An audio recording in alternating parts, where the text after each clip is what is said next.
Don't give up, you gon' be on. Don't give up, don't give up, give up. Don't give up, you gon' be on. Don't give up, don't give up. Greetings, Redheads. Thank you for joining me in another episode of your favorite show, the one, the only Red's View. I am your gracious host, Jay Red. And y'all, when I tell you I have somebody just beyond a legend, like you see these vinyls that are on my wall, I wouldn't have this here if it wasn't for one of these pioneers right here that I'm about to tell y'all about. He goes by the name of the most legendary MC Shan. What's happening, man? Chilling like a villain and don't believe nothing he just said.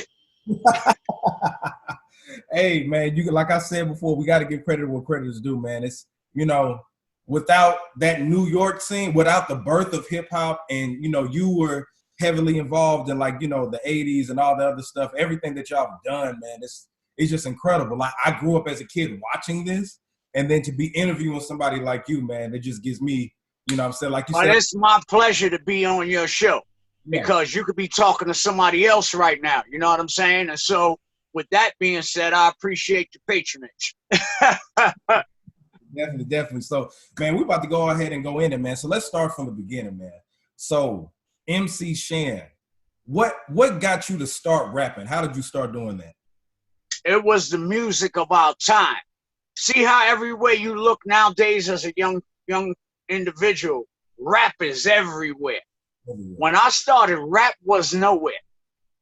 I was like the first crew to usher in the record-making portion of hip-hop. Before us, it was more cassette tapes and things that you would listen to a cassette tape that somebody had pressed record while they was in the jam. So you hear the air, you hear the gunshots, you hear everything that went on. But that's how we got our hip-hop. When the Juice Crew came along, that and Rock UTFO and them things, that ushered in the record-making artists in hip-hop, not just making tapes in the center and things like that. So it was a brand new era for us. Yeah, definitely. So, and no, we did not know that we were creating something that was going to be 20 and 30 years down the line talked about. No, it was just fun for us because people always say, did you know you were making history? No, it was just fun. Yeah, definitely. And when you say record making, like actually making songs, you were part of the people putting together albums, putting together songs to put out and stuff. That's what you mean by that, right? Yeah, that's what I mean.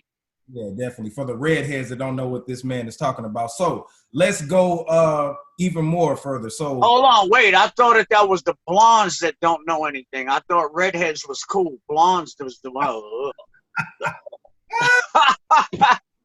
no disrespect to you blondes out there. Definitely. So, man, you get your first deal at MCA, right? That wasn't actually a deal. That wasn't a mutual. May James wanted me to do a song called Feed the World. Yeah. And, we'll do the Feed the World, and then we'll see how it works out with us. There was actually no contract. It was like a borrowed thing. Like, we're going to see what happens. When it didn't work, I went my way, they went their way, no love lost. Unlike how some people think I got dropped off MCA because the rhymes you wrote was whack, whack, whack. Yeah. Sounds like a new song I just heard. Whack, whack, whack. Yeah, so the deal, it wasn't actually a deal. So y'all parted ways. And what made you decide to go and bounce from them? Because they wanted to put out the bridge. They had me and Molly go in the studio and remake the bridge because they didn't want it off a 4-track. Though. The original cassette 4-track that we made it on, they wanted it to be done in the fancy studio and all of that. It couldn't be remade. Mm-hmm. It couldn't be remade. And so we just say, yo, we can't deal with that because they didn't have the proper promotion team to know how to deal with rap music. They didn't have any of that. Remember, this rap music was new. Yeah. They didn't have the promotion teams and the things that we have nowadays to know how to pump out rap and where to put it. They didn't have that. And so it was just like, okay, we can't deal with that. So we got our own little deal going on with Lawrence and Dana out of Philly to make Bridge Records. And that was the start of that right there. Okay, cool. Yeah. So how did you link up with Marley Marl and the Juice Crew? Well, Molly and us lived in the same projects, Mm-hmm. so it was inevitable. And me and Shantae used to rhyme on the benches before all of that records and all of that. And I was supreme, reign supreme, off the top of the head king. So now when Shantae make a record, oh my God, what the hell? I gotta make a record. Yeah. So what I did was I went home on a brown paper bag and I wrote Molly Scratch because I had to get him interested in what I was saying. In order, because you just can't go to Molly Marl and say, yo, I want to rhyme. You got to bring something interesting. So what I did was I said, the M is for master of scratch, and if the needle wants to slip, it's the needle he'll catch. The A is the letter that you set apart. I wouldn't call us beats music. I would call it art. From there, it was a rap. Yeah. That's dope, man. So yeah, so you get with them, and you and Marley Marl put together one of the most classic songs in hip hop history that led to one of the most iconic beefs in rap history. So we have The Bridge, right? Now, from my understanding, this was just a song that was supposed to be like intermission between, like in the parties and stuff like that. But it just they had a jam in the park that day. Okay. Me and Molly just came from tour. It's like 4 or 5 in the morning. He says, yo, Shan, let's make a song about Queensbridge. I'm like, nobody want to hear that. Well, I took and I wrote down the names. I did that song off the top of my head, by the way. I wrote down the names because you can tell in how the pauses come. A brother who's known for his rap, Jappy Jap, Larry Lab Third, least not last. I just had a bunch of names written down on an envelope. And we went out to the park that afternoon and played that. And folks went crazy. Like, what is that? When that thing said, they never heard nothing like that before. Mm-hmm. And so I guess that's what put us in the books. Yeah, definitely. So y'all put that together, put it out. Everybody's going crazy. So then there's a response record by this guy. I think his name is KRS One, right?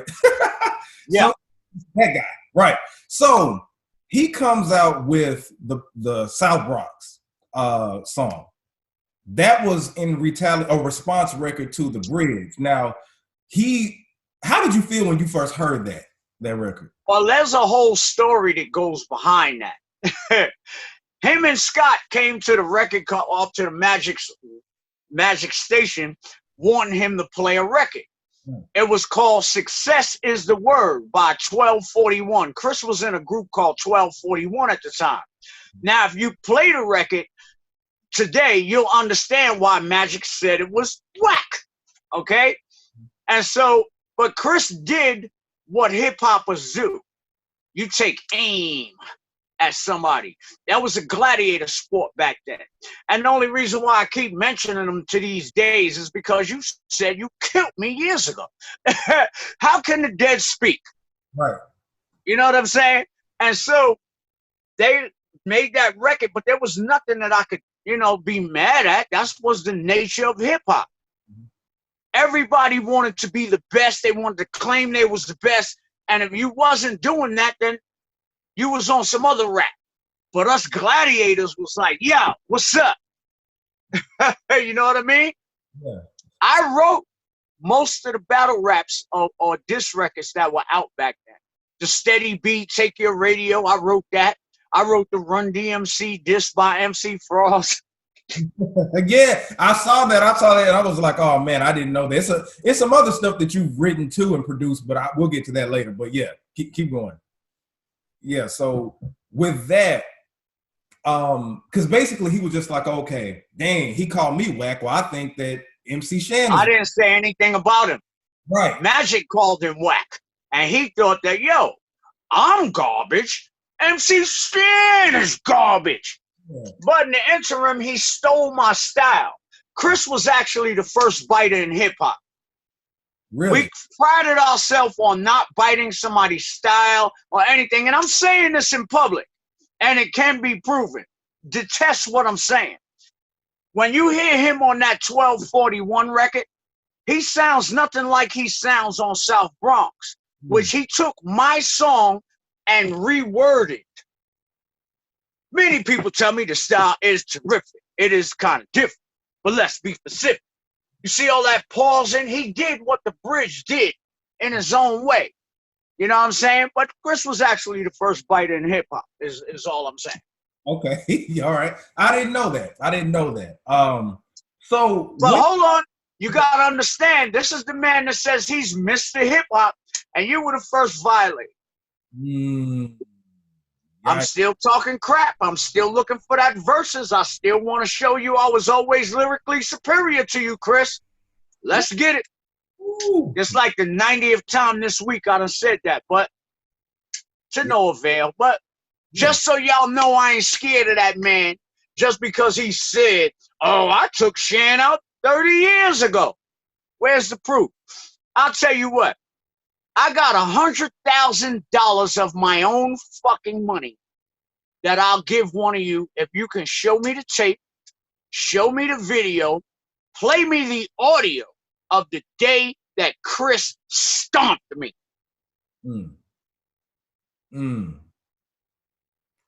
Wow. So check this out. I put my foot in my mouth, didn't I? No, I believe it though, because you say, so after he responded to when he came with the Bridges Over, because I know you put Kill That Noise. He came with the Bridges Over, but you said that, and I'm maybe paraphrasing, but did you say that Marley Marl didn't allow you to do another song, a diss record? Right, because he thought that we were going to give him props. You know, like if you don't say nothing, he didn't die. You know what I'm saying? It's like, yo, Marley, he didn't die. You said we don't say nothing. But if you think about it, every record that I made after that had a Chris reference in it. Like, pioneered this, or it said, yo, he dissed you, Chris. You know what I'm saying? Highly acclaimed that Shan the epitome. My style was just way mega years beyond what Chris was doing. Now imagine that. He stole my style in the first place. I just let him have it, and I moved on to doing other stuff. You know what I'm saying? And if you listen to, when you listen to my old records, when you drop the needle, as we used to say, on every song had a different style. Every song had a different flow. Every song had something different. You couldn't pin me in a box and say, Shan is this kind of rapper, that kind of rapper. I made love songs, I made this. And if you step to me, I'm going to smack the holy crap out of you with these lyric bag right here. You know what I'm saying? And so, and at the time that I was doing this, I was that man. Yeah. Period. So everybody wanted to stomp on the man, but they couldn't mess with me. So what happened was, once Chris decided he was going to stand up to Shan, he was the bully, and everybody else got behind Chris and like, yeah, get him, Chris. Yeah, get him, because I can't fuck with him. That's wild. I would never dare say nothing about that skinny man. Never. Y'all know it. Yeah, so it's safe to say, I mean, but you've already said it. Without you acknowledging Chris, there will be no KRS One. But that was the greatest thing to happen to hip-hop. I would never change anything about that. Because if he didn't make that record, we wouldn't be in hip-hop history the way that we are. It was just like a paradox that if one thing would have went different as far as me and Chris's battle, we may have faded away. You might not be talking to me right now. Chris might not be doing shows right now. Chris might not be the teacher that he is right now. If any shift in the paradox came. And so, I wouldn't change a thing. People always say, Shan, well, if you could go back now and tell the younger you I wouldn't tell the younger me to change a damn thing. I would whisper in his ear and say, yo, you that motherfucker, yo. Don't change nothing you do. Do that. And you gonna build a bus in 2021, my nigga, by hand. What? That's dope, man. Man, like that's just hearing it from the horse's mouth, man. Like that's incredible. Like just, you know, recognizing like, hey, what we did together with that changed the course of hip hop forever. So I applaud y'all for that. So another biter came up. was it? I don't know if it was around that time or a little later. He goes by the name of what's his name? LL Cool J, right? No, LL Cool J came along afterwards, right? We was on tour, and I was singing Molly Scratch, but I didn't have a record at that time. But I was just as big as them who had records, because who was I traveling with? Roxanne Shante, the biggest thing on the planet. So I had a name, but I just didn't have the record out. And I was singing Molly Scratch on tour.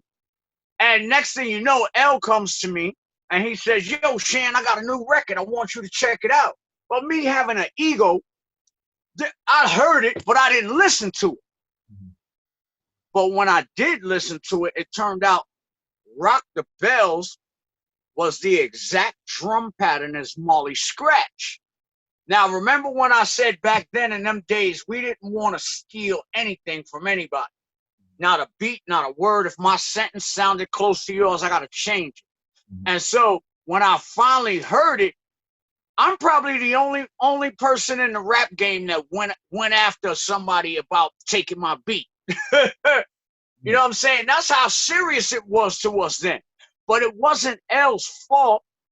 It was Rick Rubin who produced it. But Rick Rubin, you see how him and Russell made that record company? He saw, yo, that beat right there, we might as well, you know what I'm saying? Hey, it's already popping. He ain't got a record yet. Let's just jack it. But didn't think that Shan was going to come back and say, what I said. Yeah, that good old beat biter. You came and brand new jam sure does sound sweet. You rocked the bells, but you stole my beat. Woo! Back up, boy. But see, that was a different thing. Me and LL are good friends. You know what I'm saying? He has advanced in his career so much. And I look at him and I just love the things that he did. You know what I'm saying? We don't look at each other and be like, oh, no. LL has actually called me with his Rock the Bells show and say, yo, Shan, I got a spot for you on Rock the Bells. But I had to tell him, yo, L, you know me, man. I might drink a whistle. I might, you know what I'm saying? And I don't want to be on air right now. You know I ain't the right one for that. You know I'm crazy. I got a little bit of ADD. Yeah. So I couldn't do the Rock the Bells thing. But I did pitch him the idea about the RV show that I had, which is now transferred to this bus, and it's called So You Think You Know Hip Hop, where I get some new contestants on the bus, we drive around, and I ask them questions about hip hop. And when you mess up, we pull the bus over, scoot your ass off the bus no matter where we are on 285 or wherever we at, and you got to get off the bus. Thanks. Look, but it's two things about Shan's fucking RV show that you're going to be, you know, that's definite. You're not going to walk away a winner with $1 million in your pocket, but you're going to go home with something. Man, I gotta come even if it's a memory of getting kicked off the bus on 285. Man, that's incredible. I gotta check that out, man. I didn't even know you had that. Yeah, but see, that's what I'm saying. It's like I got a few things up my sleeve, but when I told LL about that, he had his production people call me. He on some TV. He said he's seen that, oh, instead of me giving Shan a check, we can make a check together on some other stuff, and he's crazy enough to make it pop, but let's do it. Next thing you know, coronavirus hit. Oh, God, stopped all of that. Yeah. But that's okay, because coronavirus has bring a lot out of a lot of us that we didn't know we had, especially me. I didn't know. I thought I was just a straight rapper. I built the goddamn party bus. Are you on it right now? Yeah, I'm on it right now. Watch this. Here's what we're going to do. You can still hear me? Yeah. All right, this is my party bus that I built with my own hands. Oh, wow. That looked nice, man. You got the stripper pole right there. Yeah, But the stripper pole comes out because I want it to be more than just a stripper bus. I want it to be limousine type. Now I'm going to let you get a look from the front on how it looks. Oh, yeah. Oh, but now imagine this. I built everything. Well, the seats was made already, but I built this bus from the ground up. I bought it with seats in it. I cut the seats out. I designed everything in here to speakers, everything. but I didn't know that I could do that. And this is the thing that I tell people every day on my Instagram. You never know what you can do until you try it. Right. Here I am thinking, oh, in Corona, what you gonna do, Shan? Well, I put my foot in my mouth. When I started asking people how much it's gonna cost me to do this bus, they were giving me inflated numbers, like they were gonna make up every dime they lost on coronavirus by doing my bus. All right. So I built the bus myself. Man, that is. But when I did it, when I said it, right, what I said was, I'm gonna build the bus by myself. But then my little conscience on my shoulder said, did you really say that? Oh, you've messed up now. Yeah. So I had to build this bus, and you see, this is my new headquarters for doing Zoom because the aesthetics look nice. You know what I'm saying? Oh yeah, yeah, it's fly. And it's up for rent.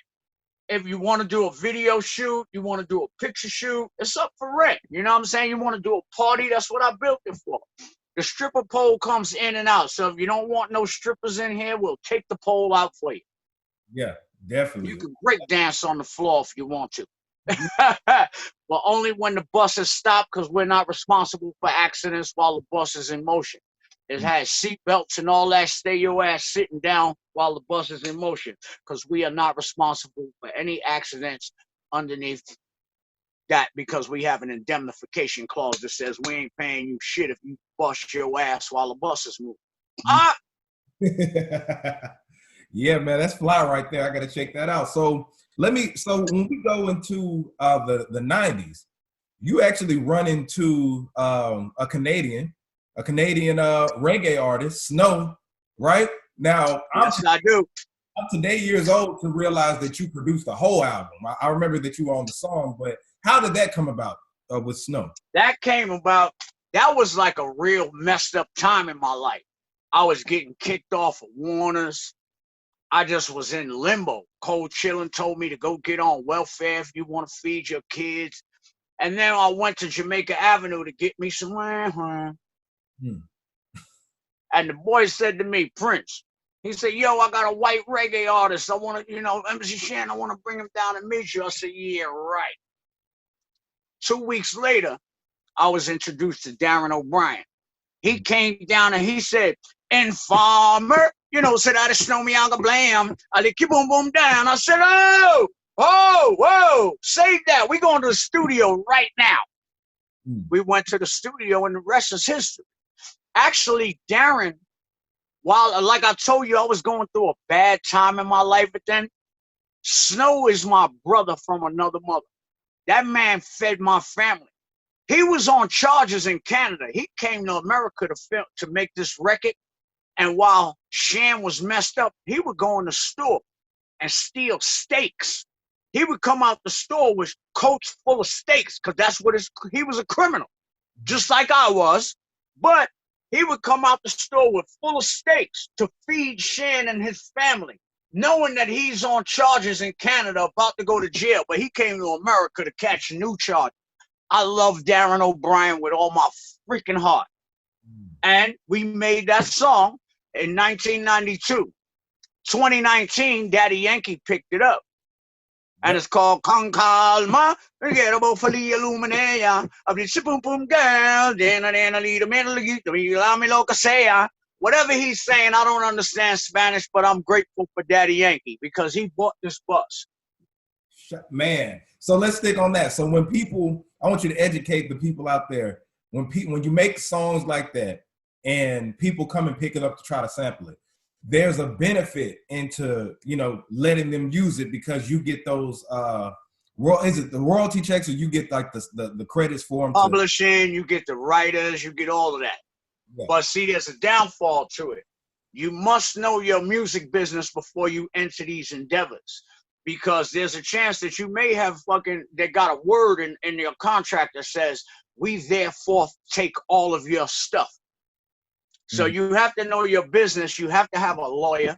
You have to have a lawyer that's your wolf, not a wolf that they give you, because that wolf is eating with them. Use your own lawyer. Make sure your paperwork is on point. Because if my paperwork wasn't on point, I'd be looking at Daddy Yankee right now, sad as hell, sagged in the seat.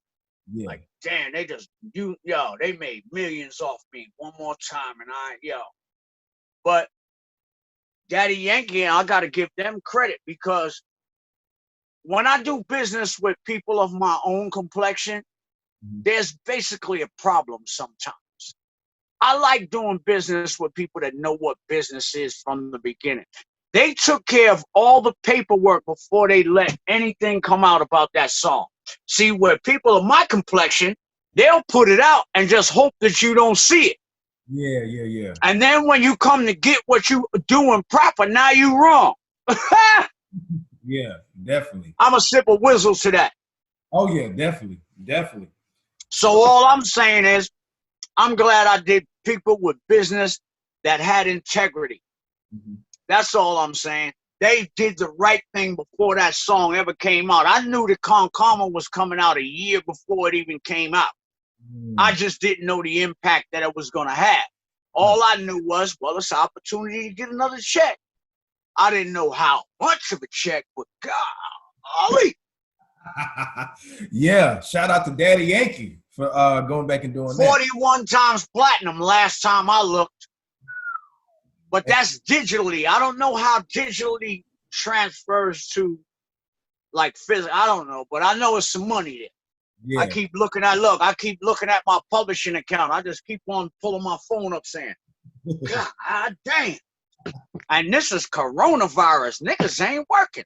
Right. But it's not like I'm a millionaire, nothing like that. It's just that I know what to do with the money that I have. Exactly. Okay, see, now let's put this bus, for instance. Now, this bus would equate to less than one of y'all guys' watches. You dig what I'm saying? These guys out here bling, bling, blinging, right? This bus, I'm only maybe $18,000, $19,000 deep into building it, but I own it. I bought the bus outright and everything. It's mine. I have no payments on it, nothing. I just got to pay the insurance. But now, what if I would have went and bought a watch?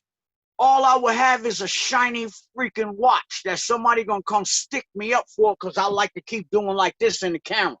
Oh, you think that's what it is? Oh, I'm coming to get that watch. Yeah. No, I don't. I took the money and I did something with it. And I still got money for a watch, but I don't care because I got time on my phone. You don't see me with no necklaces. You see me with my grandpa glasses with the string on it. I'm just, you know what I'm saying? Yeah. Definitely. Regular schmegular. Yeah, definitely. I blew $14 million. The last time that Snow came around with this, I blew $14 million. And as a black man spending it on nigga shit, I had nothing to show for it 15 years down the line. But when a nigga had it, I had the biggest, dopest change you ever wanted to see. I had a bunch of cars in my yard and all that. I'm not going to do the same thing. I'm not going to be spending my money niggerish. I'm going to build something with it. And if you're in hip-hop nowadays and you're getting any kind of money, look at your elder statesmen like myself. If not for Con Karma, I'd be working at McDonald's. Okay? Because there is no money in this hip-hop. You take that money and you flip it and turn it into something else. Because you're not going to be as famous as you are today, tomorrow. And you younger people are going to even be less famous. Because look at me. I'm here. How many years I've been in the game? 35 years. And people still talk to me. But I've seen some of you come along and nobody don't even want to talk to you. They done forgot your name already, Shawty. So if you didn't take that money that you just was holding up to your ear like you was talking to somebody's cell phone, only person you was going to reach like that was your goddamn elbow. Talking to your hand only reaches your elbow, all right? Yeah. If you ain't take nothing to do nothing with that money, brother, you're going to wind up with your story being mine later on. But you don't got a Daddy Yankee Con Karma, so you better relax yourself and watch your spending.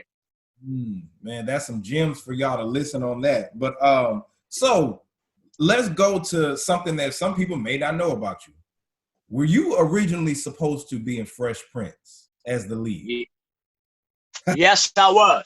Now, with this story, People try and think that I'm trying to put any dirt on Will. Me and Will was cool. Will's first show was with me at the Fourth Wall Repertory. I remember it like it was yesterday. But now, that's like this. Benny Medina was coming at me in a kind of a funny way. You know how this game go. You know that Illuminati. We all know the stories. Now, Shan was a rugged, rough on the edge kind of rapper, right? But Warner Brothers seen me as being the next Fresh Prince type of thing because Benny Medina all of a sudden was on my records. Who is this Benny Medina guy? They were trying to re-groom me, put me in the suits and make me do the dancing things so the public would like me when they threw me into that next area or what you call of getting my booty greased by people that I don't, you know what I'm saying? I don't particularly like my ass greased. Yeah. Okay? And so when I told him he was a bundle of sticks, the way he was coming at me, it was like, yo, Shan, your career went downhill from there. I got dropped off of Warner Brothers, this, that, and the third. And now when I see Fresh Prince, Will Smith, I know how Benny Medina was coming at me. Well, if he didn't grease your booty, you might not have been the type he liked, but you just fit the fucking bill. You know what I'm saying? I know what was going on. So it's not like I'm trying to diss nobody. I'm just saying, yo, got to call a duck a duck.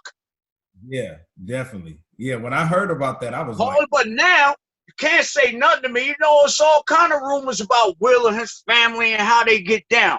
Hollywood bullshit. What am I saying? I ain't saying nothing, but I didn't get caught up in that. My asshole still has integrity, is all I'm saying. I ain't saying that his don't, but I just know the situation that I was faced with.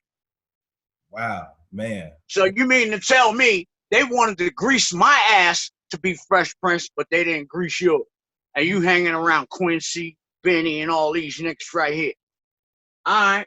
But that ain't my business. I don't care what nobody do with their own offices. That's not my business. All I know is my integrity and my booty hole is still A1. Period. That was up, man. But see, when I heard that, you know, I could picture you, especially at that time, like, you know, the way you were rocking the Kangos and the way that you looked, like I could see them putting you into that spotlight. Do you think that, despite if that didn't happen, if they came on to you, would have you been interested into being in, like, you know, a role? Of course. But see, me coming from the projects and having the father and all that I had, yo, come on now, we don't play those games. Not even for the money. You know what I'm saying? We don't play them games. And so when I said that, I remember the day I said it to him. We was on a tour bus. That's the same day Shantae took his credit card and fucking ran up $26,000 on his credit card. Here, Shantae, take the credit card. You know what I'm saying? Shantae went and bought niggas gators, all kind of shit. On Benny Medina credit card. You know what I mean? But I was just like, yo, and then now if you listen, you hear the stories years later about, oh, Benny Medina raped me. Did y'all hear those? Mm-hmm. Now, am I wrong? Or am I saying anything that's really fucked up that I shouldn't be saying? You get the stories years later, like Benny. I tried to get a case out that shit, like, yo, Benny tried to come on to me. Can I get some money? Lawyer said, nah, he didn't fondle you. Oh, fuck. Ain't no, oh, fuck that he didn't fondle me. I'm like, oh, fuck, I can't get no money. Yeah, man, Hollywood and the industry is a trip, man. But I'm glad that you were able to keep your dignity and look at you now. You know what I'm saying? It's all good with that. Yeah. But I was blackballed from the industry. I couldn't get a new record deal. See, back then, if one record label dropped you, the next one ain't gonna pick you up unless you was a superlative artist. Shan was the nigga that'd get high, don't give a fuck. He smoked weed all day, but the nigga's talented. I don't give a fuck about y'all rules. They used to call Tyrone all the time because Shan be at the fucking, you know, them conventions like the Jack the Rappers and shit. I be fucked up sitting on the floor on the side just watching everybody. While Shan was on the floor. Nigga, I got 2-year-old kids. I'm comfortable on the floor. That's where I'm at. You know what I'm saying? I'm just sitting down. I got a brew. Y'all ain't got nothing on me. Yeah, y'all niggas know I was coked the fuck up. But what did I say to any of you? Nothing. Yeah. Nothing. but I ain't gonna tell secrets. Cause motherfucking, if I was fucked up, there was a lot of motherfuckers waiting till I got to the party. Cause Shan didn't care. I didn't care who knew I got high, but there were those that didn't want anybody to know that they got high, and so they was happy when Shan got there. So let's not play with Shan. I'll never tell y'all names and stuff like that because that's not the rat I am. But y'all know who the fuck you are. Don't play with me. But that's how it was. I was looking at one of your interviews, and you said that, you know, that was the hot drug at the time. You know, crack, like just, you know, it was a lot of popular drugs, but whatever it was at that time. Let me tell you how it was. Here's how it was. Cocaine was a rich man drug, right? Now you got a lot of these little black young individuals getting money. All right? So now we started indulging in, instead of us smoking weed all the time, we started indulging in the rich man drug. Why? Because we got money, yo. We got money, show. So we gonna start doing what niggas with money do, which was cocaine. Now, how it got to the streets with the crack and all that, you know how it all falls down otherwise. But crack wasn't about the music, but that was more snipping. Like we could afford your drug now. Shorty, what's up? But then it turned into, and I'm the biggest crackhead there was in the industry as far as you let the industry tell it. You know what I'm saying? But here I am today. Yeah. Not ashamed of it. I smoke more crack and sniff more cocaine than y'all can ever fucking imagine. Excuse me for putting it that way. And I can prove it to you. If you look at this side of my nose, it goes all the way up to my brain. Where this side over here got a little bit of wedge. I sniffed more cocaine than motherfuckers could imagine. Raw cocaine off the brick. I have no more nose on this side. There's no shame in my game. Wow. So you can't tell me about no drugs and I'm still here, survive to do whatever and whatnot. You know what I mean? Come on now.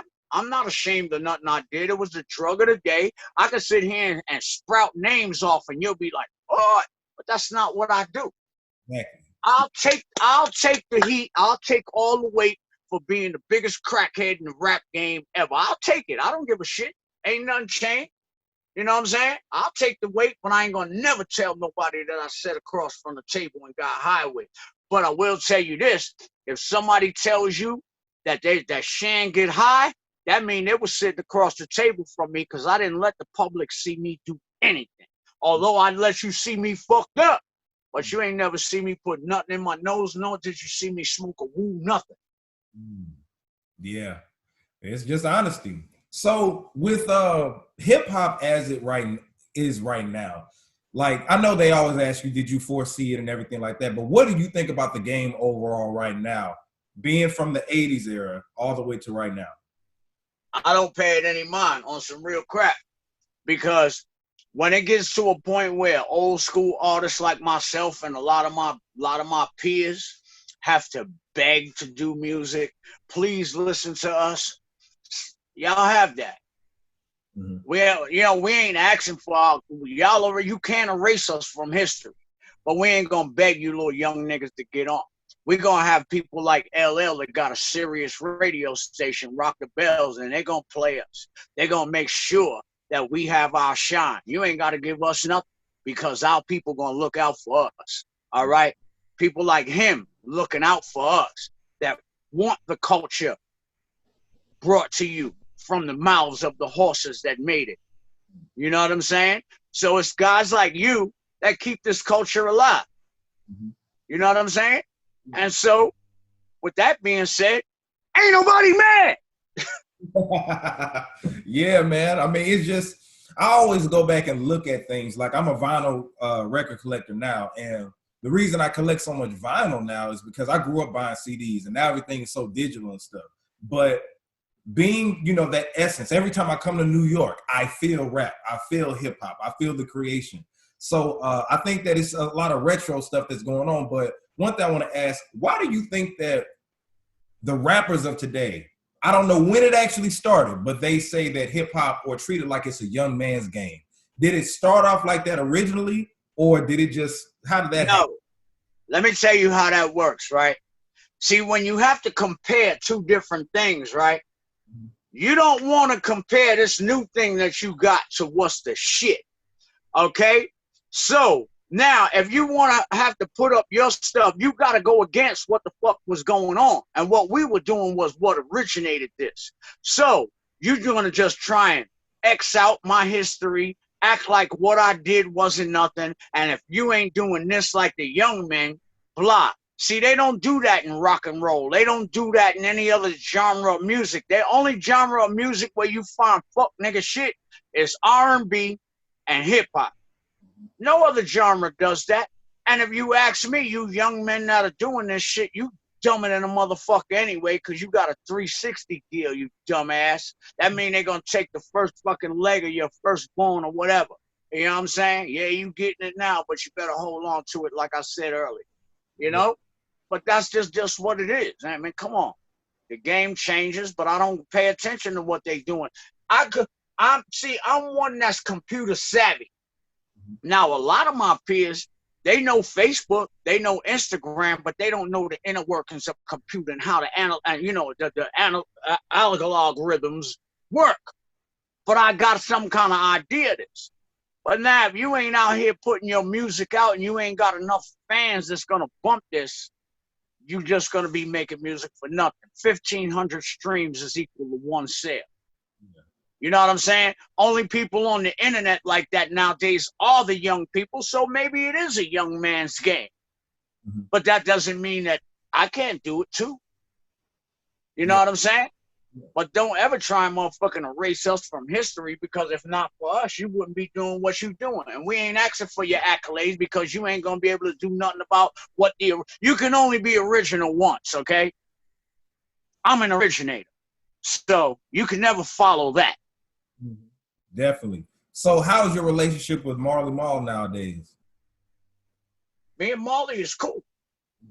We real cool. Me and Marley make money together. See, despite what you see on media and this, that, and the third, there's always a behind the scenes. What you see on the media, you could make whatever you want to make out of it, but then there's the real. Me and Marley make money behind the scenes. Yo, Marley, Marley is actually the music coordinator on my bus show. Any music that you hear coming across my thing when I do my bus show, the music director is Marley Marl. We already established this. He has already made the intro and the outro for the show. He's already done that. And anything that's played along in between is going to be done by Marley Marl. Yeah. That's dope. So despite what the people think, we still do business. Yeah. Because there's kids and grandkids to feed, and holding on to some grudge that you had when you was 20 years old is really stupid to me. Yeah, definitely. Because there is no crowd to say hoes and yes, y'all. Chris is an entertainer. That's what Chris is. All right? Lyrically, I've been superior to Chris since the beginning. And that's all I want people to see. Oh, you took Shan out, da-da-da. I think I've always been lyrically superior. I won't even make a new record to show you that. You know what I'm saying? People will say, well, let's go back to the Revenge of the Walking Dead. I can only give you what I got. So if you gave me some whack shit, I'm going to return some whack shit just to pull you out your bag. But you ain't give me nothing. So on that Shan hugging a nut and all that other shit, all you did was say the same shit you said back in 1988 talking about crack and shit like that, nigga. I'm the best crackhead you know if I could afford buses and shit. So make some relevant shit to diss me, nigga. But that diss shit is, but like I say, diss records are for the moment. You can laugh and da-da-da, and it gets away from who's more skilled. You know what I'm saying? I could say some shit like, use the hip-hop Cyrano de Bergerac. Not only your flows, but your words are whack. Now, to give you where I'm saying, Cyrano de Bergerac, do you know who that is? No, who's that? He's a French poet back in the days with a nose that was this big. See what I'm saying? But now you'll get to laughing at that, but you'll lose who has skills. Yeah. So with a versus battle, I'll just sit back and say, yo, homie, all I'm here to show you is that I've been lyrically superior to you the whole time. And you could have never crushed me. Chris is my man, but if I gave him my hand, he couldn't touch Fuck it, nigga, take a cheap shot. Cause in this game, you got to learn to keep the hammer on the heat cock. Fuck around, nigga, wind up on a meat block. I spit fire, give a nigga heat shock. Shan's the man. He's sick. And if Chris even fucking try to breathe, click, nigga. Woo! Woo, man. Hey, this is direct. If you're watching this KRS One, he has called you out. Tim and Swizz. Nigga, I've been calling you out all freaking month and fucking 6 months down the line since COVID. Let's get I'm lyrically superior to you. You just don't want niggas to see that. Took me out what? You couldn't take me to lunch. Wow. You heard Go it. ahead, dig deep. Bring out the battle clip, cause the next shot I shoot gonna sink your whole battleship. Oh man. He's not that metaphorically inclined. I'm sorry. And I can say that to y'all face, say it to his face. You're just not that metaphorically inclined, my friend. Well, y'all heard it, man. MC Shan is ready. You know what I'm saying? He still got the Glocks loaded to let loose. Man, give the people. Let me give him one more right quick. Yeah. See, in the beginning, when you looked at hardcore, you saw my face, and forever in history will that book bear my place. You can fall prey, but the trick is not to panic and sink. I spit rhymes. You thought it took more than one man to think. The glittering gloss is about the glory and fame. Wear your vest, but it won't protect your chest if you don't know the game. One center ring, one battle royal. Blazing MCs and don't even get my Tim soil. The only thing that Chris got locked down is his dreads. You better stay calm, cause I arm mine with warheads through the years. My flows have been known to blow gristle tomahawk missiles so harmonious that the words make the wind whistle. I'm coming from beyond with a mental state of affliction, and my misguided dialect will leave you in a state of affliction, pain, and constantly my diction reign when I pour. Versus, that nigga don't want war. Fuck that. Woo! MC Shan, Stit boy. I'm telling you, man, you got it, bro. You got it. I can't wait, man. I'm gonna put this out so we can get this shit cracking, cause please do. Gotta get man. Hey man, but don't think I got nothing to prove. I just want to show y'all where you've been lied to for the past 30 fucking years before I die and close my eyes and y'all believe that bullshit that nigga been spitting for the past 30 years. And it's no hatred toward him or nothing. Like I always say, yo, me and Chris is good buddies, but this is the rap game, nigga. You talking that shit? Let's get it. Talking that shit? I'm willing to still talk that shit in 2021, but I love you in the end of the day. I'm going to have a whistle and you're going to drink whatever you drink. I don't know what you drink, but well, fuck it. After we do this, nigga. Man, y'all heard it, man. MC Shan, man. It's been an honor having you on the show. Please, I want y'all to take that little clip that I just did and act that nigga with it. Cause I've been acting him like, yo, it's like I feel like a bum because he be ignoring me. Whether he got me blocked or something. We're gonna put it out. I want all the hip hop media sites to pick this up because we're gonna chop this down and put it out, tag them because we gotta get this shit cracking. I wanna really there you go. Listen, I ain't making not a new song. I'm gonna show you I was killing you from the beginning and dissing you in every record. And look. You know what I'm saying? If there was no me, tell me would there ever be a Chris? No QB? Tell me would there ever be a diss? Thank God and Miss Parker for the fact that you here, but thank me for your fucking career, you hear? LL thought that I would never tell the day I broke his lancer. I'm not just a figment, I'm malignant like cancer. A few years, fuck the flows, cause slow was the answer. What this means is I was getting mills when Puffy was a dancer. Forget the cars and Chris, I'm talking planes and boats. And I spit shit directly being aimed at throats. I got doorbells with real bitches singing the notes. You know what I'm saying? For every diamond, I had a ring and gold string in my coats. Come on. Man. It's your man Shizzle. One time for your mind, two times for your soul. Ain't nothing standing between you and success, but an opportunity in a versus battle, nigga. Let's get it. Let's get it. Let's get it, man. MC Shan, how can everybody follow you, man? On MC Shan 1 on Instagram. That's my Instagram right there, MC Shan 1. And That's that.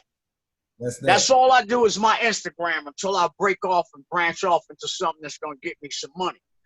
Let them get a check off me because you know we all do free things for these folks and they sell us to the advertisers before they sell us to the advertisers before we even create the content. But that's another subject. Yeah. But I'm up on those algorithms too, okay? Got it, man. Tech savvy. And how can, for your tour bus, I mean the bus that you got right now, how can people get in contact with you, rent it, all that? Well, see, I don't do things half-assed. I don't have the business card yet.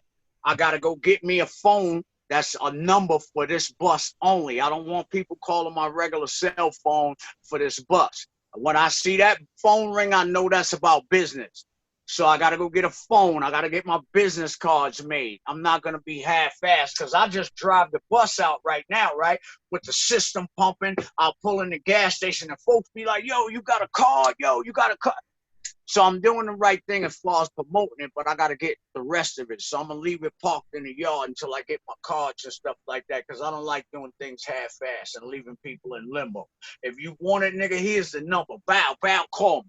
Right. I don't want it to be one. You know what I'm saying? You can't do things half-assed nowadays. You got to do it 100% and be with what you're doing or bang. Word. Failure is to ensue. Now, I know you got something to do and then another 5 minutes, I got another interview to do. Thank you, Angela, for hooking me up. Appreciate you for talking to me. Everything is good. Got to go ahead and move on and do some new stuff. You know what I'm saying? I'm trying to keep my name out there, and I'm about to call Chris out on this show too. So okay. That way I got more media outlets telling them, yo, Shan looking for you, shorty. What's up? Y'all, MC Shan, shout out to you for joining us. Make sure that y'all subscribe to the channel, youtube.com/WeAuthenticNetwork. This is J Red, MC Shan, and we are signing out. Peace. Don't give up, you gon' be on. Don't give up, don't give up, give up. Don't give up, you gon' be on. Don't give up, don't give up, give up. Don't give up, you gon' be on. Don't give up, don't give up, give up. Don't give up, you gon' be on. Don't give up, give up, give up, give up.